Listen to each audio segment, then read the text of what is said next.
Yes, sir. Well, thank you, sir. It is Eric Preven from CD2, and I would definitely like to thank Mr. Cedillo and Mr. Harris-Dawson for bringing forward this motion to tune up our Sacramento folks on, I think, supporting the deployment of some of this money toward the affordability crisis. I want to reference that this week in Los Angeles, just across the street, sir, there was a mob scene of interested stakeholders and members of the public of City and County of Los Angeles. In fact, we heard from members of your actual team in support of a proposal to put a tax, believe it or not, on all income above $1 million to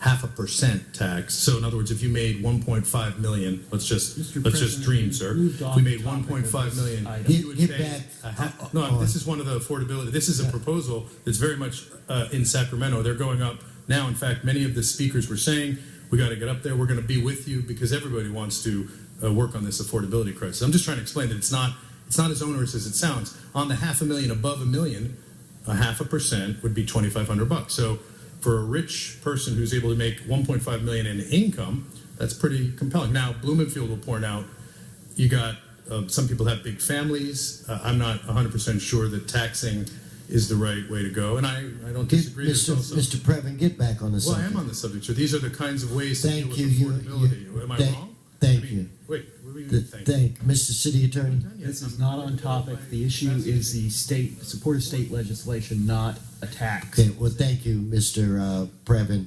So if I could have Mr. Dog, I've warned you twice on that. What? I'm talking about No, come on, Eric. Mr. Preven. Mr. Dog, please come forward. Where is he? Mr. Zumadog? Mr. Acala? Come on. He was there a minute ago. Well, now it's you. Here today, going to Maui. Affordable housing in LA? Are you kidding? And you're putting $1.3 billion? You know how many rents for poor people you could pay with $1.3 billion? You could pay a long time with this money for people to be able to rent a place, a little place, nothing big. Where in the hell is all this money going? $1.3 billion for affordable.